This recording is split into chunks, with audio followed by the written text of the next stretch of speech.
Hello. God bless each of you. I'm on live. Call a family member and call a friend. Let's go ahead and let's talk a bit. I'm going to share a ministry principle with you. And I'm excited about it. I've been thinking about it. It's on my heart. Hello to all of you. Apostle Mike. Hey. God bless each of you. Grace and peace to you in the powerful name of Jesus.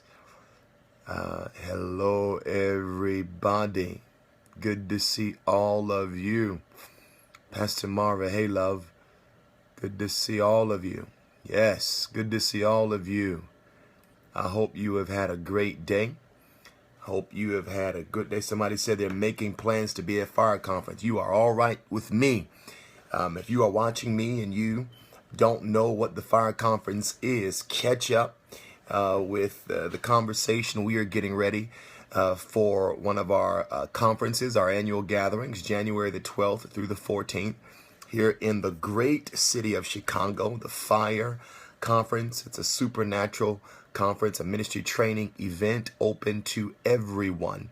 It's not just for leaders. It is not just for members of all nations. It's for anyone. We will be training in a lot of different subject matter, a lot of different things that are pertinent to and necessary for the local church and its advancement, but more importantly, revival. So I want you to make it your plans to be with me in Chicago, January the 12th through the 14th. Bring you a sweater or a coat, but we're going to be stirring some things up. It's going to be powerful. The theme is, Lord, do it again. And we are believing God to dress us and to equip us for revival in America. So I want you to be here. Bishop Joseph Garlington, Prophet Kevin Leo, Prophet Jennifer Ives, Pastor William McDowell. It's going to be absolutely phenomenal. Reverend Sean Smith, my good friend, Pastor LaQuinton Rosemary Bethel will be with us. Nico Peel, Pastor Brian Williams, just too many to name. You don't want to miss it. Dr. Judith McAllister. It's going to be amazing. We're going to be doing some powerful things. It's going to be really, really, really intense. And I want you to be there. If you've never been to a ministry training event, it's about time that you go. We're going to be seeing to it that everybody is active and activated in the gifts of the Spirit. So again, come and be a part of our event, January the 12th through the 14th here in Chicago, the Fire Conference. For more information, you can either call my office or you can go to www.allnationswa.com and /fire, and you can get all of your information there. Listen, man, I have had a victorious year. I've had a tremendous year. This has probably been one of the greatest years of my life, one of the greatest years of my ministry.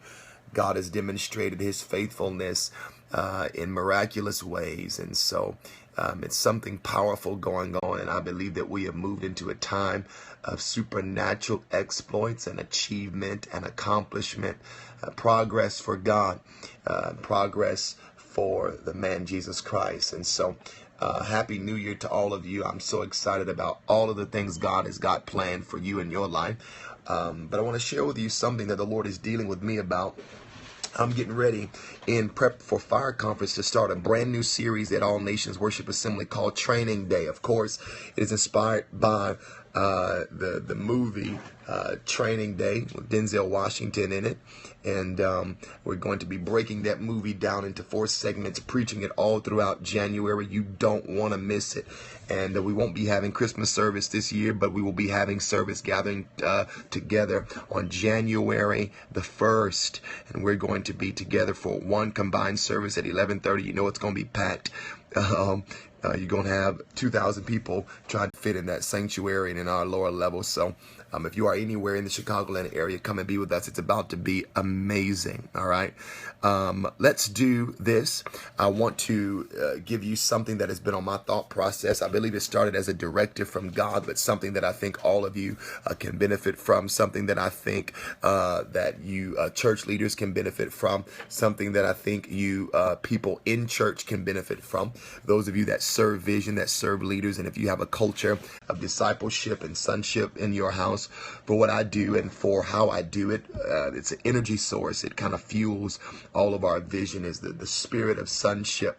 And obviously there is a lot of perversion and there is a lot of distortion that is going on around those truths and those principles by the Spirit.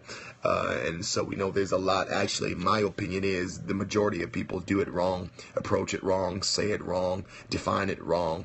But just because people do it wrong does not mean that there is not a right way to do it. And so I want to share something with you that I shared with about 70 men that I've committed to at my church. And it is the principle of kisses and knives, kisses and knives. And I want to have you think through some things. If you are a senior pastor, a visionary, this will be useful to you. If you are someone that serves faithfully under one or serving with one in a local church, I want you to also get that. So let's deal with this, kisses and knives. Now, in a general sense, it is human nature to be motivated by, driven by, empowered by affirmation. And there is so much power in affirmation. Affirmation carries the power to give you the right to be who you are, to enhance your strengths, particularly the ones that you don't realize are strengths because you do them natively. Everybody has things that they do, things that they can do, abilities, proclivities, powers that are latent, they are dormant. You do it so well, it's effortless, and so because of that, you don't realize that they are strengths. And so an affirming voice can speak to those things and can show you those things or highlight those things by conversation. And it affirms it, it strengthens it, it roots it so that you post yourself by it, and it ends up becoming something that you understand as a part of who you are and what you bring to the world. And so affirmation is a powerful source. But I noticed that there is a imbalance where there are people, and it's very easy to do, that gravitate towards affirming activity and affirming personalities and affirming conversations, and yet they avoid those that are of a chastising nature, the rebuke, correction, adjustment. That is abrasive. Now, there is a difference even from being abrasive and being abusive. But depending upon where you come from, what you were taught, how you were trained, what has hurt you, what has wounded you, it is a very easy thing to become so addicted to affirmation that you no longer see the empowerment and the possibility for growth that comes through chastisement. Everybody who follows me has heard me say time and again that I believe that both are equally as powerful. Both are equally as powerful. Rebuke can achieve things that also can be achieved by affirmation. So when it comes to dealing with people that have gifts, people that have abilities, people that are anointed, people that have visions, people that are going somewhere and are on assignment, we are faced with a powerful challenge right now in these times. And that challenge is we are dealing with and we are ministering to people that come from such dysfunction and such brokenness that they mainly respond to affirmation. They mainly respond to the kiss. The kiss is synonymous and symbolic for you are wonderful, you are great. You can do no harm. You've got so much potential. I've watched you grow. I've watched you evolve. I've watched you develop. That was a good decision. That was a great choice. I've noticed this, all of that, and so they find a way to retrieve fuel and they find a way to retrieve focus from that, right? But then you notice that their lives, their views, their receptions change when, and many times from the same vessel, there comes adjustments and what I know that the way it works when you are under the leader or connected to the vision that God has sent you to, sometimes your leader may not even have to say anything directly to you. It may not even be a conversation or a discussion that they have to say directly. I know that sometimes the presence of your leader or the convictions of your leader or the teachings of your leader will achieve a chastisement, an adjustment, a correction, may put its hand on a nerve or a sensitive area, or, hey, Aaron, or anything like that. And so, it never even has to be direct things. Sometimes you can just be around and things surface because of the proximity. That's the power of being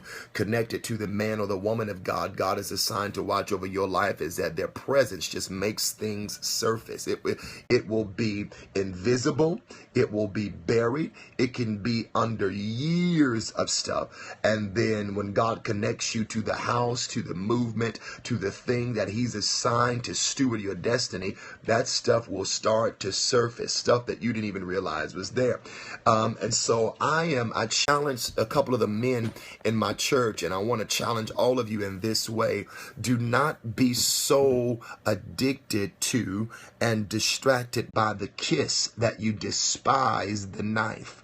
Do not be so addicted to, attracted to, and for some of you, bribed and baited and distracted by the kiss, that you miss the opportunity to love the knife. Jeremy Anderson, good to see you.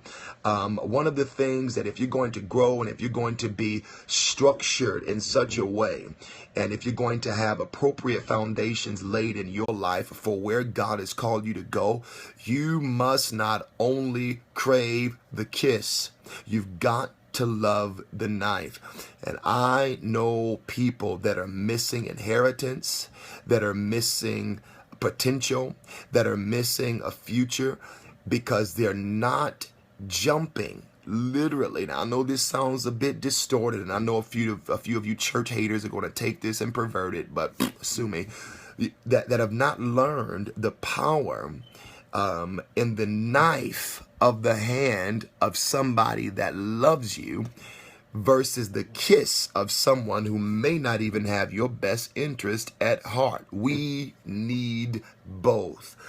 Now, there are people who have the adverse dysfunction where they think that if you're not directly dealing with or directly saying that they're doing something wrong, or that they can improve in an area consistently, then they end up feeling like you're withholding stuff from them, because of course the Bible talks about the chastisement and the rebuke of fathers, and the Lord chastise the one that he loves and all of that stuff. But that can be equally as addictive, where you are so used to being abused and you are so used to being treated wrong that is the only way you learn how to receive and interpret it. But it does not have to even be a direct statement. I'm telling you, the adjustments can come from the value systems of your leader, the convictions that I have seen people that I loved, right? And everybody's got the little spoiled ones, still receive rebukes from watching my disciplines. I never even had to make it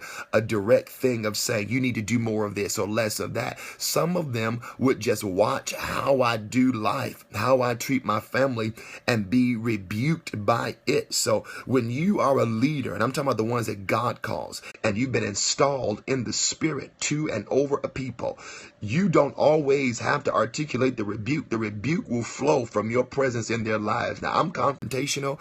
I enjoy the opportunity to put chastisement in a conversation. Nobody likes confrontation more than me. However, there are times when you're really connected to the lifeblood of a move of God, that their presence is just enough to start chipping away and assessing and evaluating and measuring you. Now, if you're broken and you're immature, you may not know how to respond. The wrong people respond with intimidation, with inadequacy. They'll melt down. But if God is building, I don't know why I feel the anointing on this so quickly. But when God is building and stretching the identity of sonship within you, you need to train yourself to see that as your sign, to gravitate to the wisdom, gravitate to the authority, gravitate to the sight, gravitate to the counsel that is active in the mouth of the man or the woman or the house that God has called you to. There is a story that I want to teach you about circumcision. Here is what I believe the word of the Lord is to many of you ministry gifts Many of you men and women of God that are in a time of stirring. You are in a time where your abilities are about to be shot to the next dimension. There is clarity coming to your uniqueness, your difference, your diversity. The things that God is called you to do is about to end up becoming more sharper than they have ever been in your life, right? So because you are in that season and you are in that moment, and I believe for many of you, it's going to cross over into and after the first quarter of the new year. A polishing is going on, a sharpening is going on, a refinement, a grooming is going on in your life and in your space. So because of that, God is going to begin to send opportunities for engagement to come with how you see how you see yourself, the treatment of your ability, your commitment to your ability. I also want to say your accountability to your ability. This is that time. And for all of you that will receive it, I believe that God is going to do it. God is arranging it if you will embrace it, right? But listen to me. Whenever God prepares a man or a woman to be stirred, he has got to arrange for the opportunity for them to be circumcised. Circumcised. I believe the Spirit of God spoke to me and said we are in a time of circumcision.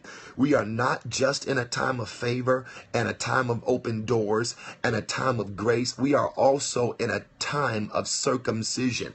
And the dysfunctional see that as a punishment, and the dysfunctional see that as unfair treatment. But to those that understand how house rules work, they understand that the only thing that gives you the legal right to an heritage, to an inheritance, to a place, to a people, and to a name is the power of that knife. The knife is what names you. The knife is what gives you the ability to be governed by the house rules that determine what upholds the standards that are in the name. And it also gives you the right to enter into influence amongst a people. So we are in a time of circumcision. And my favorite story about that subject is found in Acts 16, verse 3. You know, when I'm done with this, I'm going to encourage you to go and study this on your own and to review this in your life. But it's a time of circumcision. Many of you are around people that can endorse you, but you have not had the courage to subject yourself to something or someone that can circumcise you. And in Acts 16:3, there is this profound story that actually details the beginning of the journey between Paul and Timothy. Now, all of us are fortunate enough and all of us are skilled enough in the scriptures to know what the fruit of that relationship bore. It gave us a large portion of the New Testament. It gave us probably all of what we know about the ecclesiastical government, the use of elders, the function of bishops, the policies on the older women and the young women. All of the church communal laws pretty much came from written epistles as written from Paul to a person he called son by the name of Timothy. So we see probably 4 epistles where their conversations continue, their letters and their communication was established, but we don't often go into the backdrop that gave them the right to converse at that level. We see where Paul laid hands on him, where Paul installed a gift. Paul told him, listen to me, I want you to put in remembrance the prophecies that have gone on before you, and I want you to stir the gifts that have been placed in you by the laying on of my hands. So we see that Paul ordained them. Paul placed gifts in his life by supernatural transfer, a transaction that I believe comes from your submission to godly authority, that supernatural transfer. So we see the fruit and you know what? We desire that. We want the letters and we want the communication and we want the endorsement and we want the validations and we want the favor and we want the giftings even. We aspire to be like the men and the women of God that are in our lives, and we aspire to see powers and abilities open up within us as they are displayed in our leaders and those that labor before us, right? So we aspire all of that. We see all of that. We are aware of all of that. We crave all of that. But I'm going to tell you, we have no right to that, to the epistles, to the dialogues, to the conversations, even to the designation where Paul said about Timothy, I want you to receive Timothy like you would receive me because he's a true son in the Lord. Now, if there's a such thing as someone being a true son, there has to be, y'all ain't said nothing, a such thing as a false one, as one that desires the safety of that canopy, that umbrella, that designation, all of that. You see that, right? But you can't gain access to that until you have endured the beginning, the initiation, the season, and the process that gave them the right to engage at that particular level. What gave them the right to do that? Why did Lois and Eunice and the mama and the grandmama of Timothy entrust Timothy with the leadership of Paul? We know about Timothy's natural dad. And I'm going to tell you what we know about him. We don't necessarily know his name. We don't necessarily know his integrity or his character level. But I'm going to tell you what we do know about him, and it's going to change your perspective. When you look at Acts 16:3, here is what it reads. It blesses me. In Acts 16:1 through 2, it talks about a young man named Timothy who was doing well. He had a good reputation. So as far as what we know, according to Acts 16:1 and 2, Timothy was doing well on his own. He had established a reputation. He had established something to be known for. He had established a particular, what do you want to say? The best word is character reference amongst a group of people. So he was doing okay. He was fine. He was known as somebody who was reliable, who was dependable, who people saw, right? That's Acts 16:1 and 2. But something changed when a man of God on an assignment entered his life where God took him from that plateau. I want you to hear this because you're going to miss this. Everybody is going to come to a point when even your best is not enough. When you're talking about your destiny, when you're talking about your future, when you're talking about the call of God on your life, when you're talking about the depth of your gifts, when you're talking about the strength of your ability, as a people, we are generally okay with giving God our absolute best. As a matter of fact, we are cultivated and we are coached, and we are preached into thinking that just give God your best. But what happens when our best is still not what God is reaching for? And is it possible that God could want something from you beyond your best? When you understand circumcision, what you have to cope with is just because you're giving God everything you know to give him, it doesn't necessarily mean that that's all God wants from you. And there's about 700 people watching me right now that understand what I mean when I say God wants something from you that you don't even quite understand that you got yet. You're not certain that you have it in you to give. You're not certain that it is in your ability, and it can be a frustrating place. It can be a conflicting place.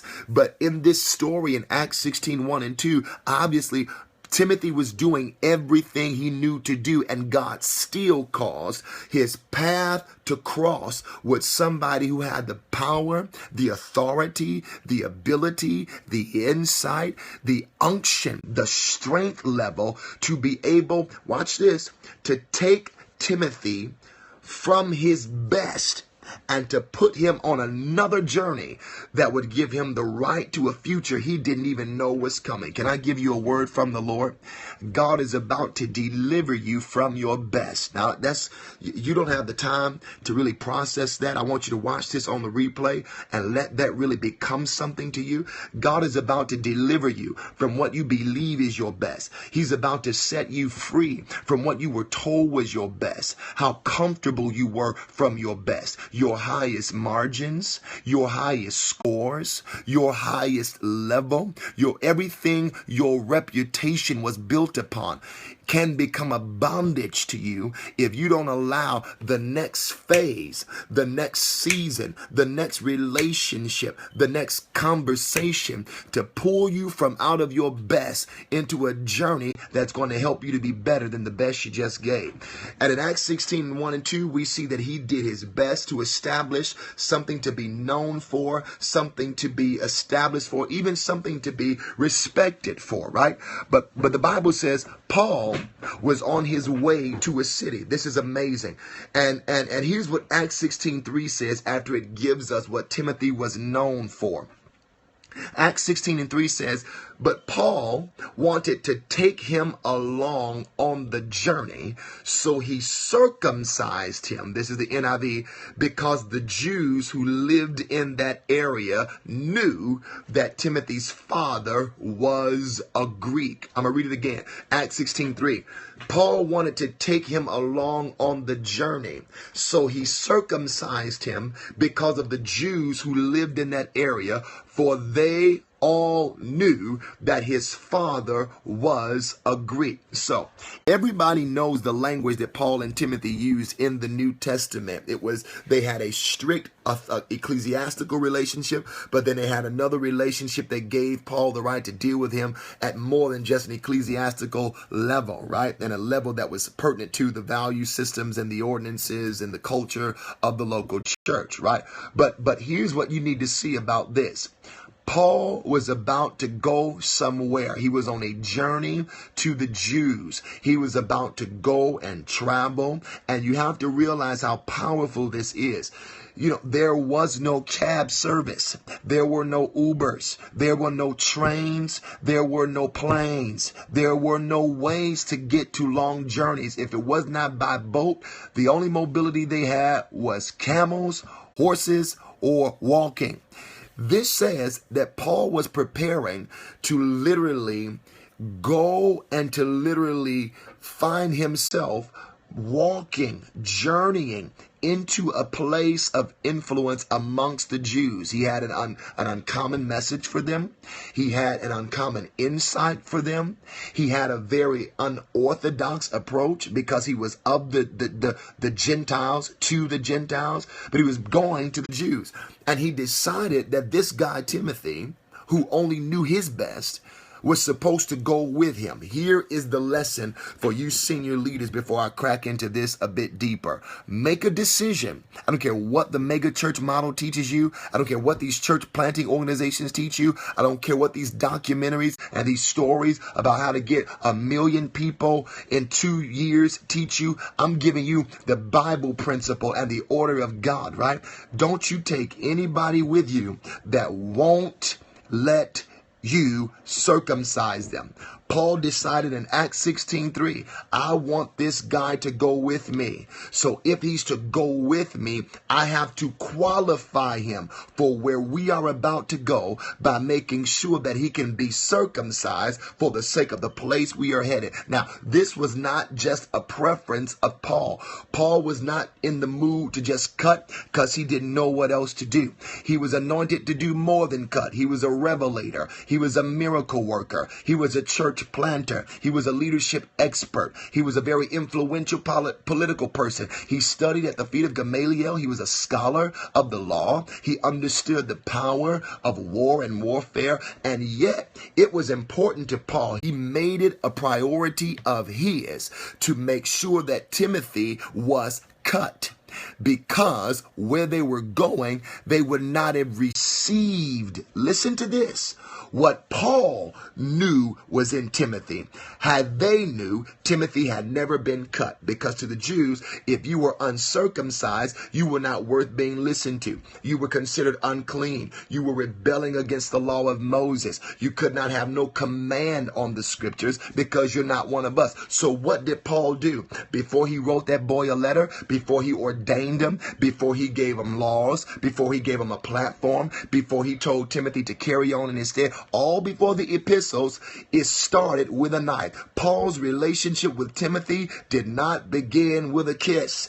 It began with a knife. Why? Because in that culture, when sonship was real, before it became fake, before it became phony, before it became monetary, before it became fleshly, before it became sexual, in that day, that knife was seen as more affirmation and more trustworthy affection than a kiss.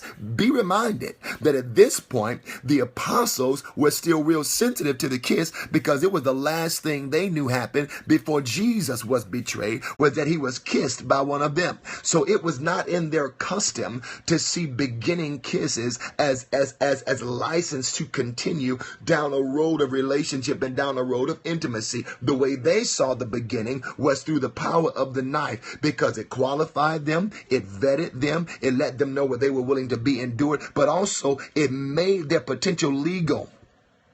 It made their ability able to be seen.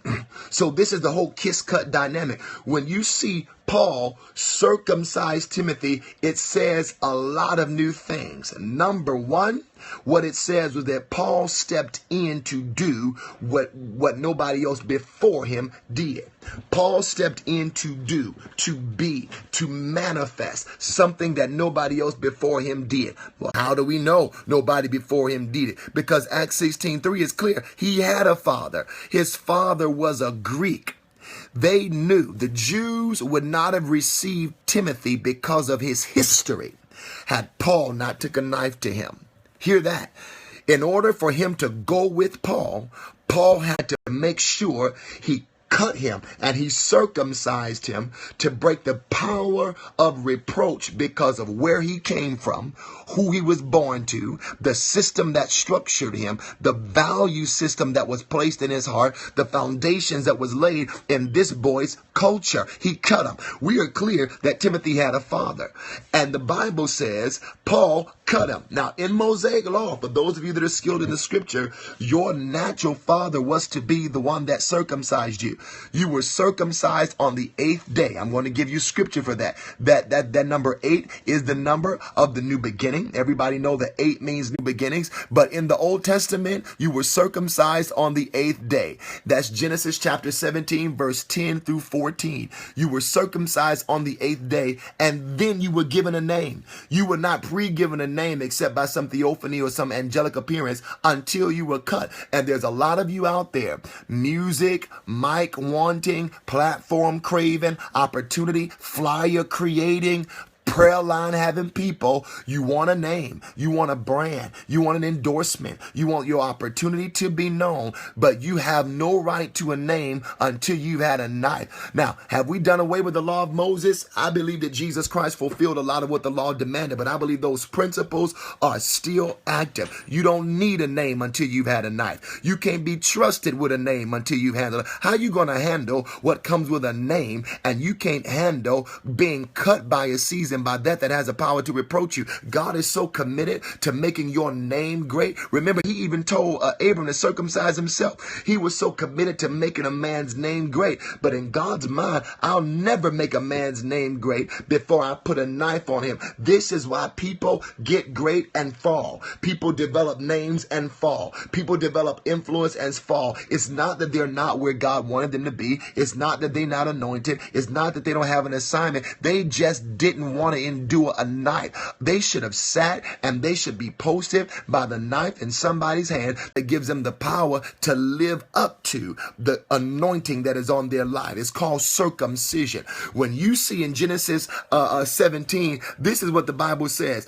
Genesis 17 verse 12, and he that is 8 days old. So the beginning of anything new should begin with a knife. I'm talking to sons. I don't care about the fans and the well-wish. I'm talking about son. The beginning of your journey in your identity is not discovery, it's deliverance from reproach, deliverance from the flesh, having what is in you and on you because of your history, because of what you were born to, being dealt with. Genesis 17:12, and he that is 8 days old shall be circumcised among you. Here's what I love.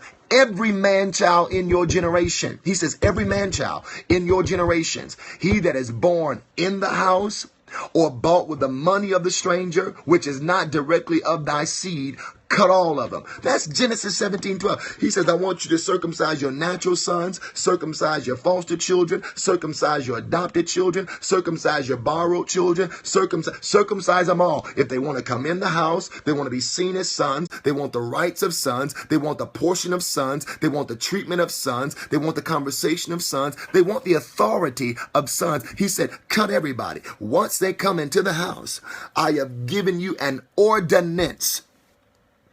A synonym for ordinance is a command, a law. Cut them and don't name them until you've cut them.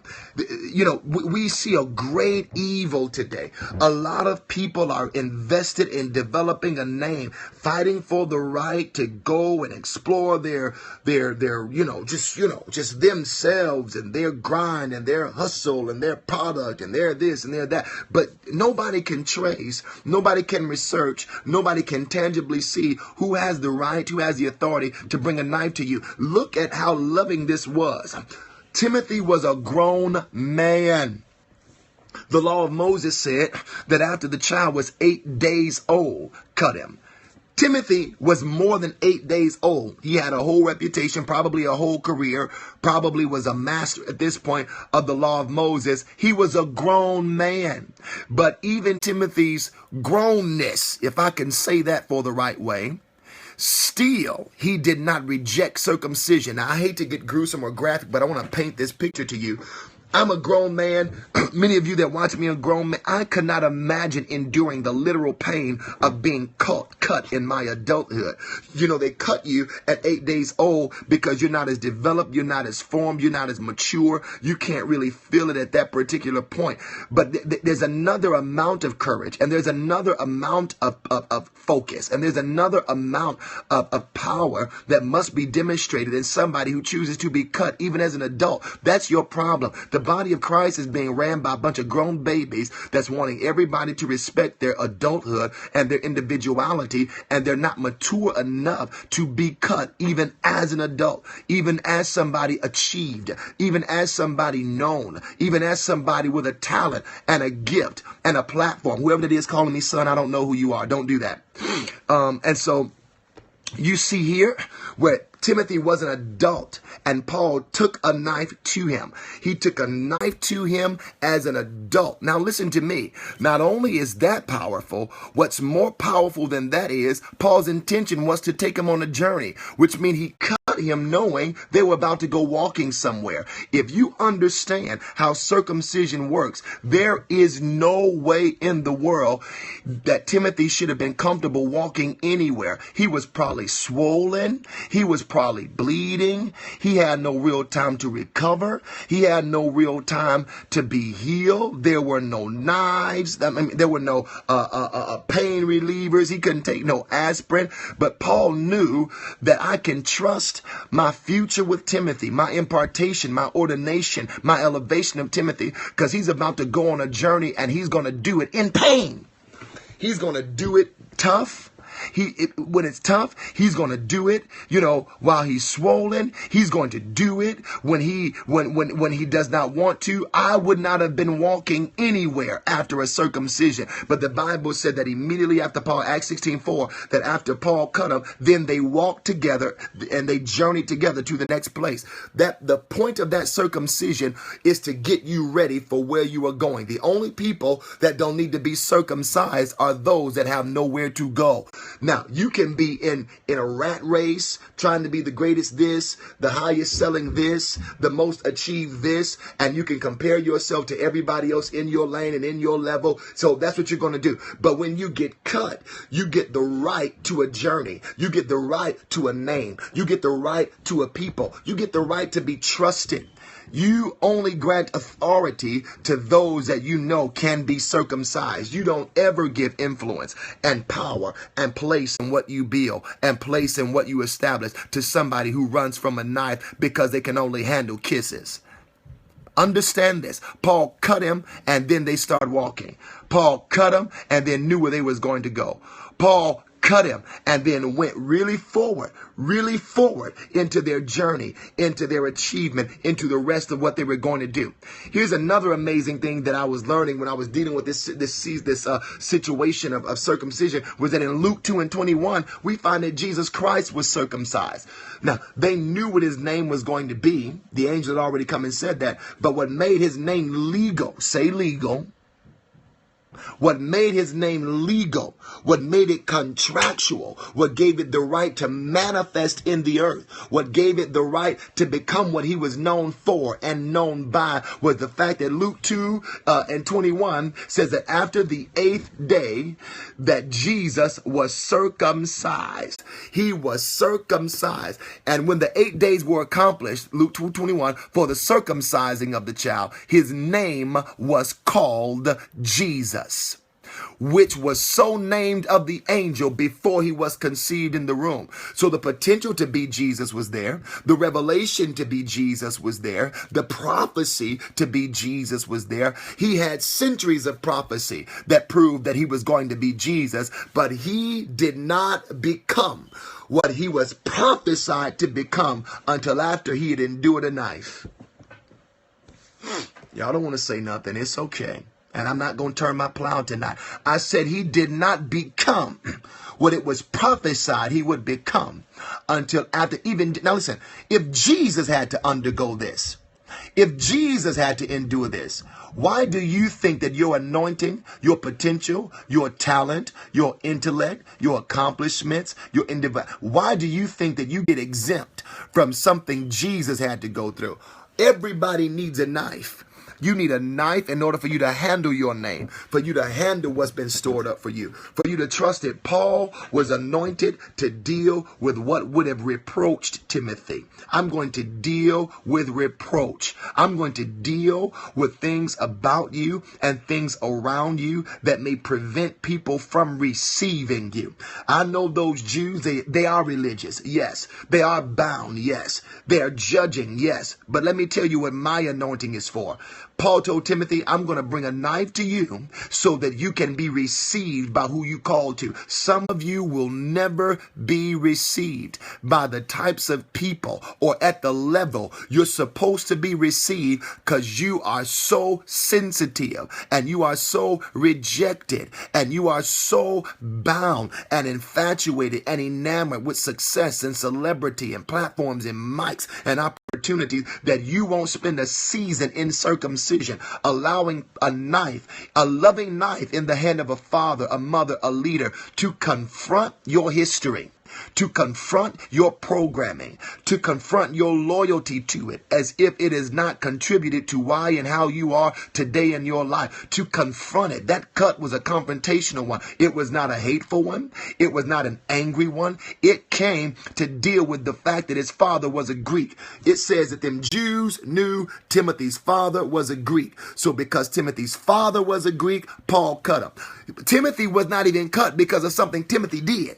Timothy wasn't cut because he made a mistake, because he failed, because he was rebellious, because he was smart. He actually had a good reputation. He was cut because of the journey and the legacy he inherited from a man that he didn't choose. He was cut because of his background. He was cut because of what raised him. He was cut because of what nurtured him. He was cut because of what fed him, what contributed to his DNA. Paul did not punish Timothy by cutting him. See, your problem is you are taught that rebuke is punishment. You are taught that chastisement is punishment, that accountability, that being answerable are punishments. But you are not cut to be punished. You are not circumcised to be punished. You are circumcised because of what produced you. You are circumcised because of what wants you. You are circumcised because of where you are supposed to go. And our heritage, as the order of God would have it, is that the way you become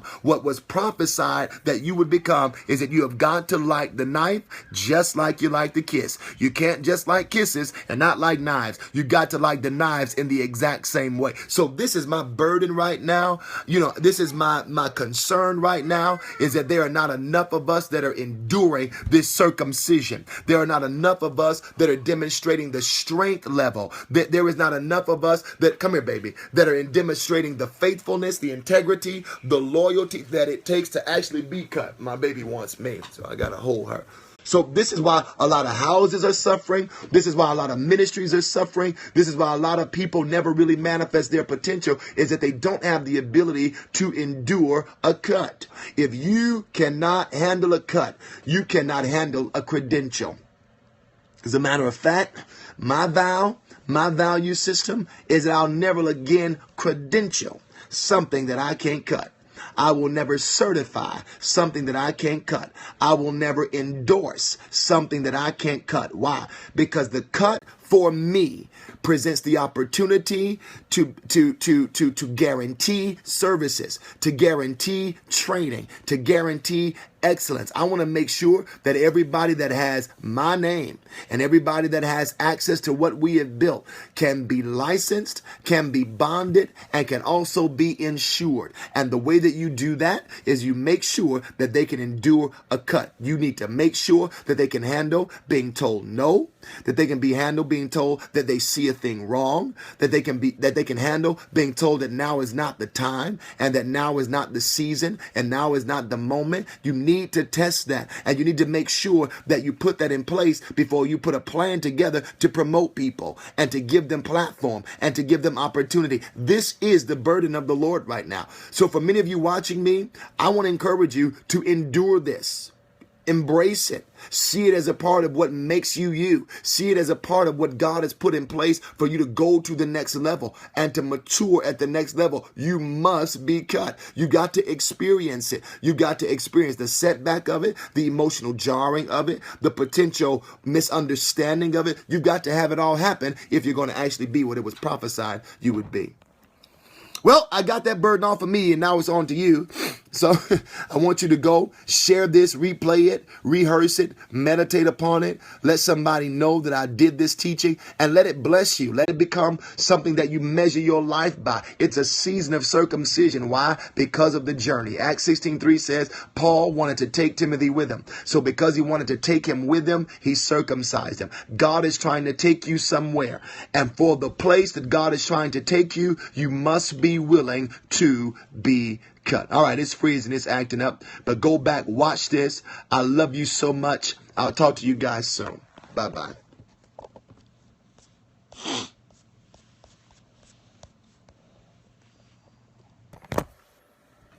Hello. God bless each of you. I'm on live. Call a family member and call a friend. Let's go ahead and let's talk a bit. I'm going to share a ministry principle with you, and I'm excited about it. I've been thinking about it. It's on my heart. Hello to all of you. Apostle Mike, hey. God bless each of you. Grace and peace to you in the powerful name of Jesus. Hello, everybody. Good to see all of you. Pastor Marva, hey, love. Good to see all of you. Yes, good to see all of you. I hope you have had a great day. I hope you have had a good day. Somebody said they're making plans to be at fire conference. You are all right with me. If you are watching me and you don't know what the fire conference is, catch up with the conversation. We are getting ready for one of our conferences, our annual gatherings, January the 12th through the 14th. Here in the great city of Chicago, the Fire Conference. It's a supernatural conference, a ministry training event open to everyone. It's not just for leaders. It is not just for members of all nations. It's for anyone. We will be training in a lot of different subject matter, a lot of different things that are pertinent to and necessary for the local church and its advancement, but more importantly, revival. So I want you to make it your plans to be with me in Chicago, January the 12th through the 14th. Bring you a sweater or a coat, but we're going to be stirring some things up. It's going to be powerful. The theme is, Lord, do it again. And we are believing God to dress us and to equip us for revival in America. So I want you to be here.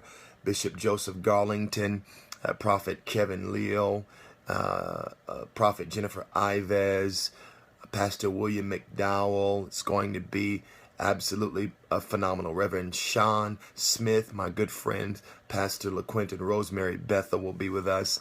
Nico Peel, Pastor Brian Williams, just too many to name. You don't want to miss it. Dr. Judith McAllister. It's going to be amazing. We're going to be doing some powerful things. It's going to be really, really, really intense, and I want you to be there. If you've never been to a ministry training event, it's about time that you go.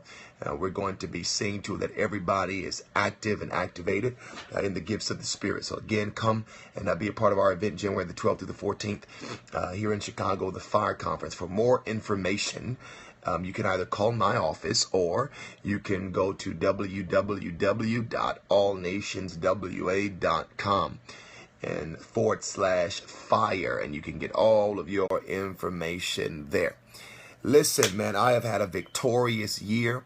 I've had a tremendous year. This has probably been one of the greatest years of my life, one of the greatest years of my ministry. God has demonstrated his faithfulness in miraculous ways. And so it's something powerful going on. And I believe that we have moved into a time of supernatural exploits and achievement and accomplishment, progress for God, progress for the man Jesus Christ. And so Happy New Year to all of you. I'm so excited about all of the things God has got planned for you in your life. But I want to share with you something that the Lord is dealing with me about. I'm getting ready in prep for Fire Conference to start a brand new series at All Nations Worship Assembly called Training Day. Of course, it is inspired by the movie Training Day with Denzel Washington in it. And we're going to be breaking that